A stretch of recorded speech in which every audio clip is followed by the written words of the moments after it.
नमस्कार दोस्तों, AMB live में आपका स्वागत है। आप देख रहे हैं एएमबी लाइव भानुप्रकाश शर्मा के साथ। प्रिय भक्तगणों व एएमबी लाइव के प्रिय दर्शकों, आप देख रहे हैं स्वामी परमानंद इंटर कॉलेज भाईपुर से, जहां श्रीमद् भागवत कथा ज्ञान अमृत वर्षा हो रही है, जिसमें श्री भक्तगण आनंदित हो रहे हैं। आप भी लें ज्ञान अमृत वर्षा का पूर्ण आनंद। बने रहें एएमबी लाइव के साथ। का भीख बनकर प्रभु रहने लगे तो यहाँ से भगवान जी के विवाह की चर्चा चली।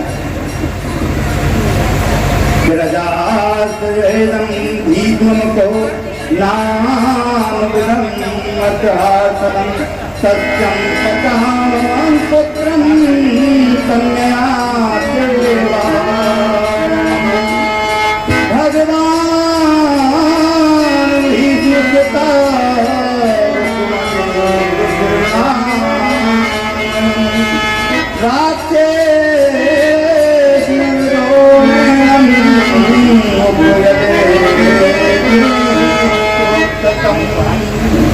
सुखदेव जी कहते हैं कि हे राजन परीक्षित जी, रुक्मिणी जी का प्रथम जो विवाह हुआ, प्रभु का जो प्रथम विवाह हुआ वो रुक्मिणी जी के साथ में हुआ, और वो गांधर्व विवाह हुआ। परीक्षित जी महाराज ने प्रश्न किया कि प्रभु का प्रथम विवाह हुआ, वो गांधर्व विवाह हुआ, वो कैसे हुआ? सुखदेव जी कहते हैं कि हे राजन परीक्षित जी, कथा विस्तार से सुनाए। तो भीष्म राजा थे, उनकी एक बेटी थी रुक्मिणी, और 5 बेटा थे। भीष्मा, रुमकेती, रुक्मवाली और रुक्मरथ, मतलब 5 बेटा थे। भीष्म जी एक बार नारद जी ने आकर के कहा था भीष्म जी से, हे भीष्म जी आपकी जो बेटी है वो साक्षात लक्ष्मी है, और वसुदेव के जो बेटा है वो साक्षात ब्रह्म के अवतार है। काश ऐसा संबंध हो जाए, अगर कृष्ण के साथ में हो जाए तो ये साक्षात लक्ष्मी और नारायण का अवतार है। उसी दिन रुक्मिणी जी के हृदय में बैठ गई कि मेरे पति तो बंसी वाले हैं, प्रभु का ही ध्यान करती थी। जब पिता की जूती जब पुत्र के पैर में आने लग जाए तो पिता को पुत्र से संपर्क बात करके ही कोई नया कार्य करना चाहिए।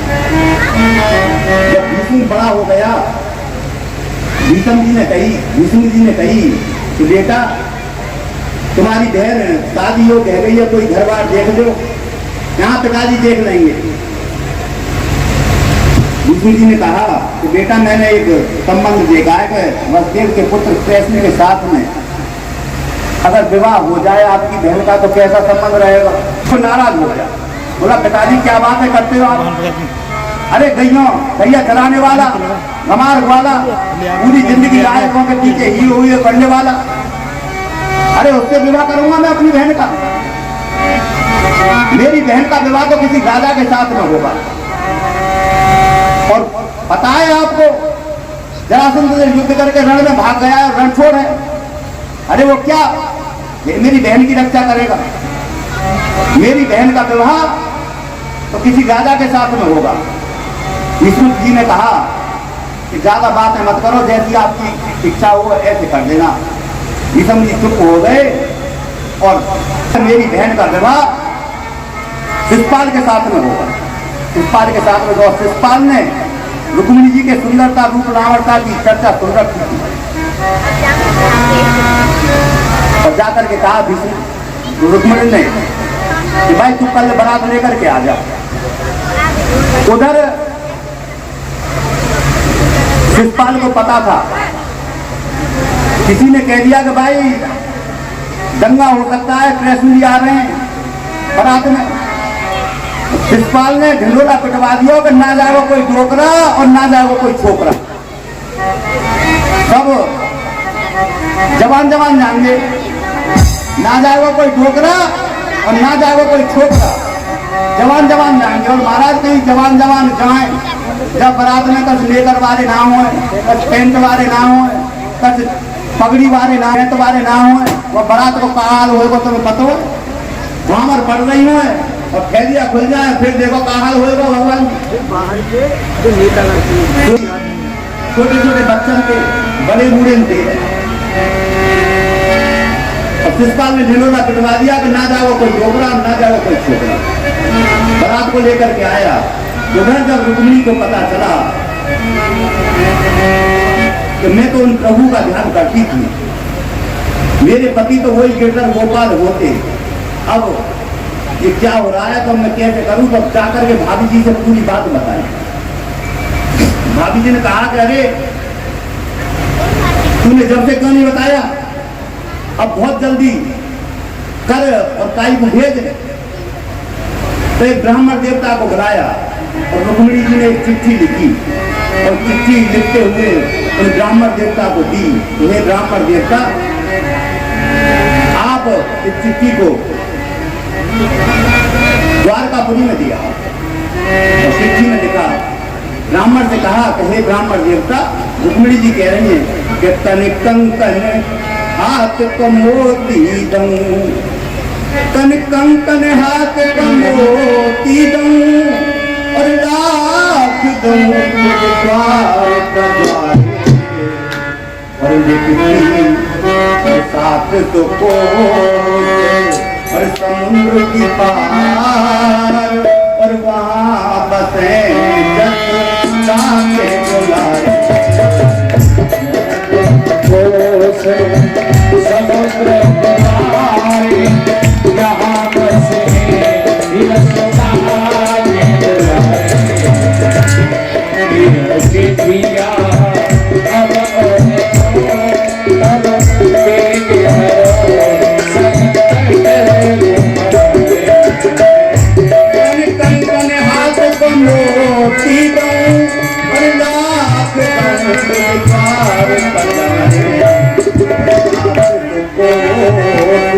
और समुद्र की पार वहाँ बसते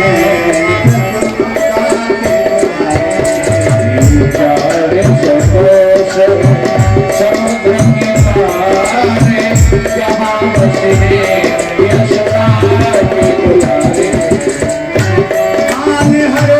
प्रभु का तन को अब तू बच है मददार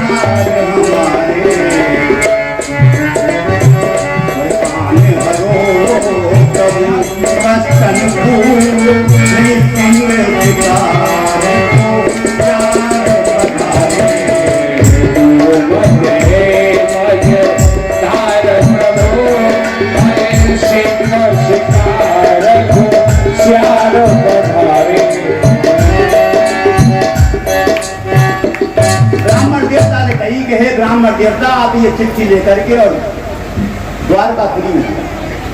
अब ब्राह्मण देवता गए और ब्राह्मण देवता ने जाकर के चिट्ठी को दिया।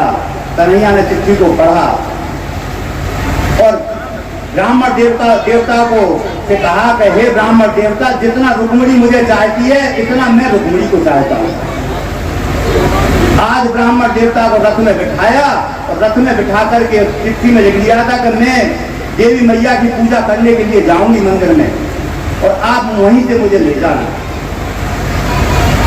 आज प्रभु आए, मंदिर पर आकर के खड़े हो गए और जैसे पूजा के लिए रुक्मिणी जी चली,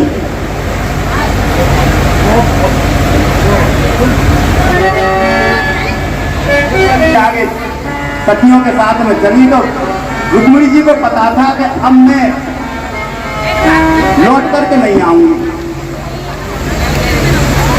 घर में वापस तो लौट करके आऊंगी नहीं,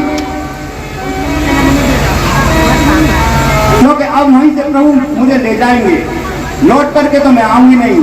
तो अपनी भाभियों से मिलने लगी, भाभियों से मिलने लगी। भगवान जी काश बेटी जो पात्र होती है, भगवान जी वो बड़ी अद्भुत पात्र होती है। बेटी का जब विवाह होता है वो पिता जो फूला रहता है, दौड़ दौड़ कर महाराज कई महीने पहले से काम करता है, ये काम किया जाए, ये काम किया जाए, यहाँ रिश्तेदारों को बैठाया जाएगा, यहाँ बारातियों को बैठाया जाएगा, यहाँ ये व्यवस्था की जाएगी, यहाँ खाना ये होना चाहिए, वो फूला रहता है। और जब बेटी की विदाई हो जाती है तो महाराज वो एक साथ मूर्छित होकर पड़ जाता है। फिर कोई भी आकर के कहेगा ठाकुर साहब ये काम रह गया है, टेंट वाला कहेगा ये टेंट पहुंचा दो भाई, अभी बात मत करना, कल बात करना। जो महीनों से दौड़ दौड़ कर काम करता था, आज बेटी के जाके मूर्छित हो जाता है। बेटी पात्री ऐसा है, हम अपनी सबरी धन संपदा बेटे को देते हैं कि नहीं देते? सारी धन संपदा बेटे को देते हैं, और बेटी को भगवान जी जो हाथ से दे देते हैं वो बेटी लेकर के चली जाती है। परंतु कभी पिता से, माँ से ये नहीं कहती कि मुझे पिताजी ने ये नहीं दिया। उसका क्या दोष है? उसी घर में पैदा हुई, उसी घर में पली, उसी घर में बड़ी हुई, और वो घर उस बेटी के लिए फिर ऐसा हो जाता है कि ये कोई पराया है। मेरे कैमरे से न बनता। किसी विद्वान ने बेटी को पाला हो और भगवान जी को विदाई का समय आ जाए तो माँ उस बेटी को अंग में भरती है, और अंग में भर के ले जाकर के पिता के फोटो के पास में ले जाती है और कहती है कि बेटी ये तेरे पिता है। उस बेटी की महाराज वो सीमा नहीं लगती, धैर्य टूट जाता है। किसी की माँ मर गई हो और किसी वृद्ध पिता ने ऐसे ऐसे महाराज देखने को आज भी मिलते हैं कि माँ बचपन में छोड़ के मर गई और पिता ने बेटी को बड़े लाल प्यार से पाला है, बड़ा किया है, और विदाई का समय आ जाए वो पिता ले जा करके कहे कि बेटी ये तेरी माँ का फोटो है। बेटी का धैर्य जवाब दिया। जब किशोरी जी को, सीता जी को जब विदा किया था तो महाराज जनक जी तो विदेह ज्ञानी थे, उनका भी धैर्य टूट गया। बेटी सोचती है मैं इस घर से क्यों निकाली जा रही हूँ, जो दौड़ दौड़ कर काम करती थी। जब भी ससुराल से बेटी जब आती है तो भगवान जी उसे ये पता होता है कि मेरे पिता को क्या पसंद है। ये तो उसकी सामर्थ्य के अनुसार है कि वो क्या लेकर के आए, जैसी उसकी सामर्थ्य ऐसा वो लेकर के आती है। परंतु बेटे को हम अपनी सगली धन संपदा देते हैं, सब कुछ देते हैं, वो बेटा कोई आदर नहीं करता और बाद में यही कहता है कि तुमने मेरे लिए किया क्या था। कहता है कि नहीं कहता? बेटा जिसको सारी धन संपदा दी, पूरे जीवन लगा दिया, और अंत में वो बेटा कहता है कि आपने मेरे लिए किया ही क्या था। परंतु वो बेटी जब भी ससुराल से आती है तो ये सोच कर चीज लेकर के आती है, भगवान जी जैसी इसकी सामर्थ्य हो, मेरे मैया बाप को ये पसंद है, अपनी सामर्थ्य के अनुसार लेकर के आती है। पिता से, माँ से एक ही कामना करती है बेटी, हे मैया, हे पिता, एक बार मुझे सावन में जरूर बुला लेना। बेटी जब पियर जाती है तो महाराज वृक्षों को देखती है, उन मार्गों को देखती है, उन महलों को देखती है, सखियों से मिलती है, और यही पिता से कामना करती है कि हे पिता, एक बार मुझे सावन में जरूर बुला लेना। जिस समय सीता जी को विदा कर रहे थे, महाराज जनक जी का धैर्य टूट गया, और जनक जी ने सीता, तुलसी बाबा ने लिखा है कि है दिलो वीरता भावी, है दिलोक वीरता भावी, रहे कहावत परम वैरागी। जनक जी तो वैरागी थे, हर एक वस्तु में प्रभु के ही दर्शन करते थे, परंतु जब बेटी को देखा तो जनक जी का धैर्य टूट गया और बेटी को अंग में भरा। सुख सुंदर पालकी मंगाई, और नारी धर्म कुल रीत सिखाई। कुल की रीत दिखाई, जिस बेटियों को 16 श्रृंगार किए हुए थी सीता जी, पूरी सुसज्जित थी। और उन सीता जी को जब विदा किया था तो महाराज गोदी में बिठा करके जब जनक जी ने पालकी में बिठाया था, परंतु जब किशोरी जी से मिले थे तो कहां पर मिले थे? चित्रकूट की पहाड़ियों। एक साड़ी थी, शरीर पर कोई और वस्त्र नहीं था, नंगे पैर थी, पैरों में चप्पल भी नहीं थी। परंतु जब किशोरी जी से मिले तो जनक जी ने एक बात कही कि पुत्र पवित्र कुल दो। बेटी जो होती है भगवान ने 2 कुलों की लज्जा रखी। जनक जी ने कहा कि हे बेटी, आज तूने एक नहीं 2 कुलों की मर्यादा। अगर जनक जी चाहते तो कह देते कि हमारे दामाद को क्यों वन भेज रहे हो, लेकिन नहीं, कुछ भी नहीं कहा। और जाकर के जब मिले तो जनक जी ने एक ही बात कही कि हे बेटी, आज तूने एक नहीं 2 कुलों की लज्जा को रखना। ब्राह्मण देवता की चाल को रुक्मिणी जी ने देखा, समझ नहीं, और पूजा के लिए गई। तो उधर शिषपाल ने कह दिया कि भाई पूरे मंदिर को घेर लो। पूरी सेना ने मंदिर को घेर लिया, चारों तरफ से घेर लिया, और घेर करके जैसे रुक्मिणी की पूजा करने के लिए गई मंदिर में, मैया की पूजा की और मैया ने आशीर्वाद दिया। कहते हैं मैया से प्रार्थना की, कहते हैं गिरिवरराज किशोर जय महेश मुख चंद्र चकोरी। मैया की प्रार्थना करी कि हे मैया, हे गजानन की माता, तेरी जय हो, जय हो, जय हो। मेरी शादी में कोई विघ्न ना आवे। आज मैया से प्रार्थना करने जैसे ही मंदिर से बाहर निकली, अब चारों तरफ देख रही हैं। उधर प्रभु रथ से उतरे और उन सैनिकों के बीच में खड़े हो गए। रुक्मिणी जी ने चारों तरफ नजर दौड़ाई और नजर दौड़ा करके जय प्रभु से टकराई। प्रभु ने हाथ का इशारा आगे बढ़ाया और रुक्मिणी जी का हाथ पकड़ा, हाथ में हाथ लेकर रथ में बिठाया और लोग 11 उधर जितने भी अंदर खड़े थे बोले, अब वो किशोरी जी की सुंदरता का, रूप लावणता का वर्णन करने लगे। एक बोला का देख देख कितनी सुंदर है, एक बोला तू सुंदरता मुख देख रहा है, एक बाल कितने सुंदर हैं, एक बोला कि देख घोड़े कितने सुंदर हैं, एक बोला तू घोड़े देख रहा है, रथ कितना सुंदर है। जो किशोरी जी के साथ में सखियां आई थी वो बोली कि तुम क्या देख रहे हो, तुम काय को आए, तुमने काय खड़े हो। एक बोलो भाई हम आए काय हुए, अरे हम तो रुक्मिणी की रक्षा करने के लिए आए थे, ट्रैफिक न ले जाए, और वो तो ले गया। जब हल्ला मचा कर पकड़ो पकड़ो, मारो मारो, दौड़ो दौड़ो, तो फिर महाराज रुक्मण ने जाकर के, जब रुक्मण को पता चला तो रुक्मण ने जाकर के आगे जाकर के रथ को घेरा और रथ को घेर दिया, युद्ध करने लगा। रुक्मिणी जी ने प्रार्थना की कि प्रभु मेरा भाई है, तो प्रभु ने दौड़ करके रुक्मिणी को पकड़ा और भगवान जी आधे सिर के बाहर आधी भौं, आधी मौत, आधी डाली साफ करके और महाराज रस्सी से बांध के रथ के पृष्ठ भाग में बांध दिया। उधर दाऊ दादा को सुबह पता चला कि भाई कृष्ण कहाँ गया है। सेवकों ने बताया कि एक कुंदनपुर से पंडित जी आए थे और वो उनके साथ में गए।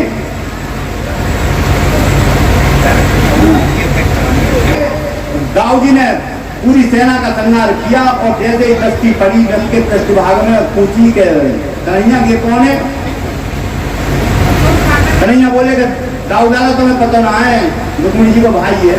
दाऊ दादा बोले 13 साल हो कि हाँ। दाऊ दादा बोले भाई ये कौन सी परंपरा है कि ब्याह कर ले जाओ और साले की दाढ़ी मोट और बाल सर साफ कर ले जाओ, ये कौन सी परंपरा चल रही। दाऊ दादा बोले भाई ये कौन सी परंपरा है। कन्हैया बोले दादा तुम्हें पता ना है कि बहुत गाली दे रहे हो। दाऊ दादा बोले कन्हैया तू कब तक बालक रहेगो, अरे 13 तो ब्याह है वो पूरा यजमान से कुआर रह जाएगो। ऐसी परंपरा है वो तो ताजे की दाढ़ी मोछ बाल सब साफ कर ले जाए। आज रुक्मिणी को छुड़ाया और देकर के रुक्मिणी जी को विवाह हुआ। ये भगवान का प्रथम विवाह हुआ। कल भगवान जी आपको कथा का समय का अभाव है। भगवान जी डायरेक्टर साहब हमारे बीच में उपस्थित हैं, चौधरी हरचंद सिंह महाविद्यालय शाहपुर कला, क्योंकि कॉपी एग्जाम चल रहे हैं यूनिवर्सिटी के, कॉपी पैक करानी है। इस वजह से सबसे पहले मैं डॉक्टर एन.के. शर्मा जी से कहूँगा कि वो व्यास गति पर आए और व्यास जी से आशीर्वाद लें और स्मृति चिन्ह प्राप्त करें।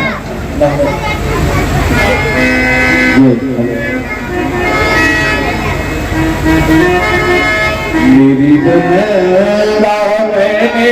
ससुराल सभार राणा तोरी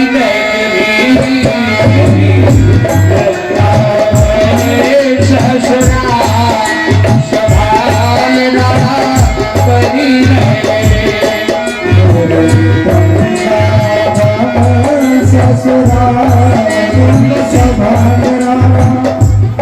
सुरेंद्र सिंह ब्लॉक प्रमुख अपनिया वो भी आए, व्यास जी से आशीर्वाद प्राप्त करें।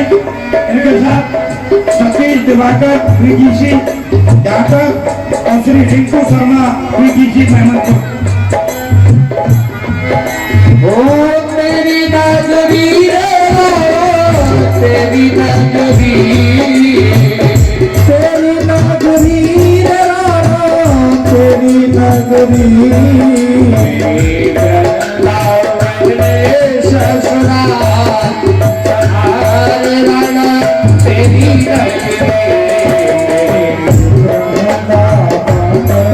ससुराल संभाल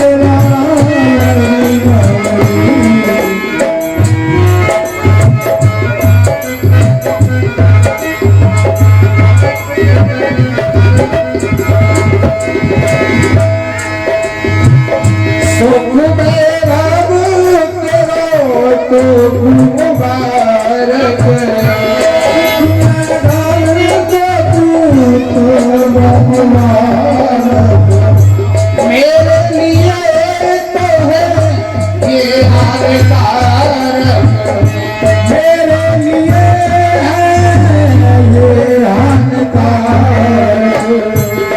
मोहे कैसे तेरो घर जाओ संभाल राणा तेरी नगरी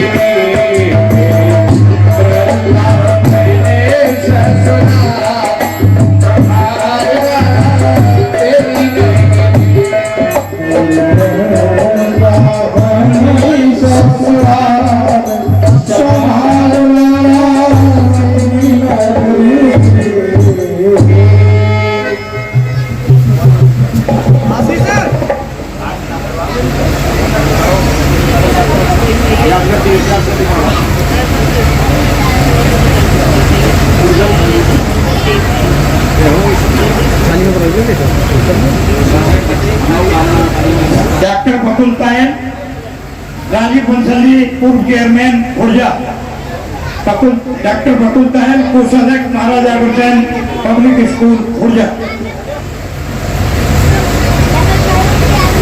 शांत रहो या मेरे नाल प्यारो चल लो। योगेश श्रीमान योगेश बंसल जी उपाध्यक्ष महाराजा अग्रसेन पब्लिक स्कूल खुर्जा। विक्की अग्रवाल उप सचिव महाराजा अग्रसेन स्कूल खुर्जा।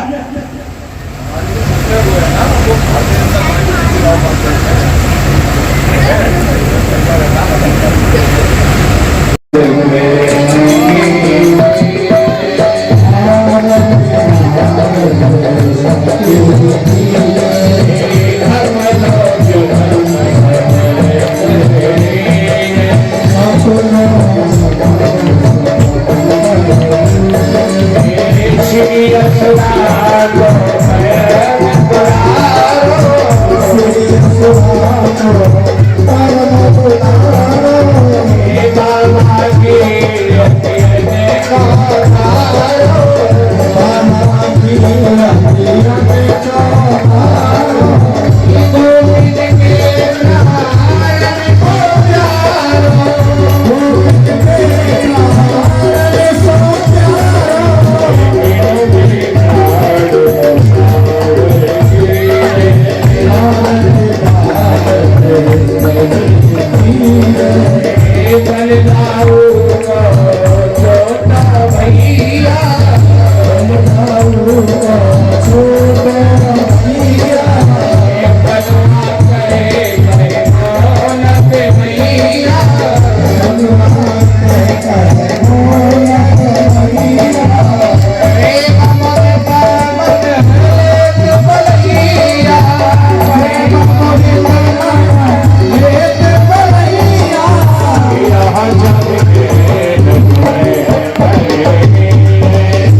पृथ्वी शांतिरापः शांतिरोषधयः शांतिः वनस्पतयः शांतिरोषधयः सुशांतिर्भवतो देवादिवंदनम् स्वाहात्मादिवंदनम्।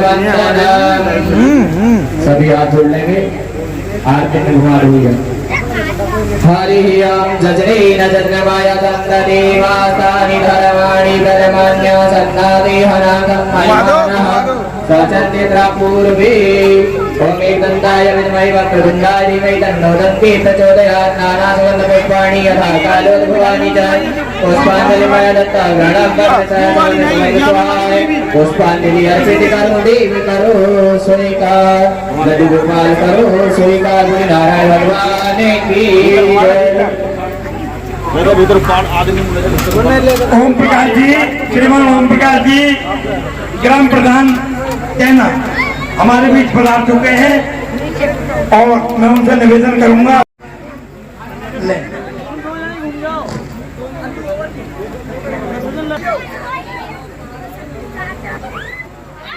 पीछे चलो